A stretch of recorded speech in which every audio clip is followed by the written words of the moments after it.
So it has been 2 months since our last health update, and the good news is not much has happened since then. When we last provided an update, I had some complications with starting my medication, and I'm happy to report that I'm currently on my 4th cycle of medicine, and I feel really good.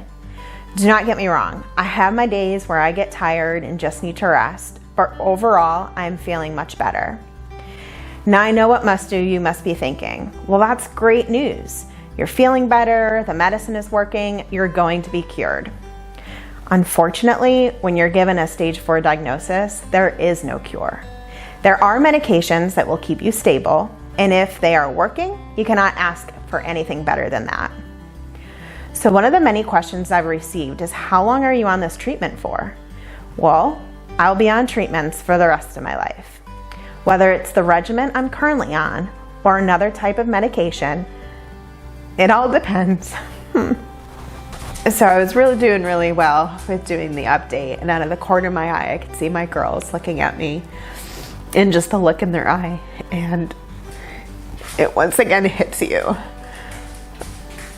of what this really is. So, as I was saying, I will be on this for the rest of my life. And whether it's the regimen I'm currently on or another type of medication, it all depends if I remain stable and it does not spread. So every 3 months, I will get a PET scan to get confirmation that the medication is working and that it has not spread. My first scan is this coming January, on January 8th. I will go for the scan and hoping that I'm stable and continue down the path I'm currently on. Now, I've got this already scheduled, and of course, the anxiety is starting to kind of take its toll. But I'm gonna take one day at a time, and when that day comes, we will take the results with a grain of salt and we will move forward like we have been doing. On the regimen I'm currently on, I have noticed some side effects, but they have been very minimal. By the 2nd cycle, I noticed that when I go down to just taking the letrozole, which is on the 21st day, I am emotional more than normal, and things tend to bother me more than normal. Knowing I could feel this, I grabbed the family and shared what I was feeling, and it was really great to be able to just open about it, and they were thankful that I noticed it as well. I cannot pinpoint the energy level because there are mornings I can get out of bed and have a full day planned, and then there are days I don't want to get out of bed at all and have no energy. But no matter how I'm feeling each day, I get up and tell myself, do a little, see how you feel. If I need to take a nap, I once again try to inform my family, but I can share there are days I'm so tired, I sit down and pass out and don't realize it's happening. I did have a follow-up with my OBGYN regarding the cysts on my ovaries and had to get a blood test done to ensure what they were seeing was benign, and thankfully it was. With my history, we'll continue to have follow-ups and get ultrasounds on a regular basis. I've been told by so many that I'm so strong. And honestly, if it were not for my family, I don't know if I could get through every day, especially the days I don't want to get out of bed. My family is what makes me strong. Seeing those girls' faces is what gets me through the day. Knowing Chris is, take one day at a time, let's do something as a family, that's what gets me out of bed. I don't want to miss out on that time that I can spend with them. My family is everything, and they are what keep me going.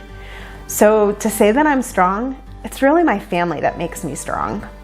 There are days that I get up and have a normal routine, and I get one phone call or a bill in the mail, or doing a tradition with your family, and the emotions get the best of you. Just the other day, we were sitting on the couch rewatching Jasmine's birthday celebration video at Epcot. And in the video, the girls and I were trying the black and white cookie. And seeing Janelle's face light up when she saw Santa, and then Santa wishing Jasmine a happy birthday, I was sitting on the couch and just could not stop crying. There is so much with this disease that is unknown. I do not know what the future holds, but I am cherishing the moments I do have. So when we last gave an update, we were sharing October 13th was Metastatic Breast Cancer Awareness. That night, my family and I hopped in the car. It was late. It was maybe 9 o'clock, 9:30 at night, but we hopped in the car and we drove to Amway to just look at the building lit up.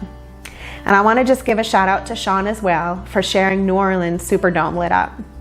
If any of you have any photos as well of locations that were lit up across the country, please feel free to share those. I would like to thank Ginger at LK Crafts and Holly for making our For Lisa shirts. I also want to thank everyone that's ordered a shirt, and I cannot wait to see you wearing them. Words really cannot express how much you all have impacted our lives with your continued support. I want to wish you and your families a very happy holiday and hope 2021 brings you nothing but joy.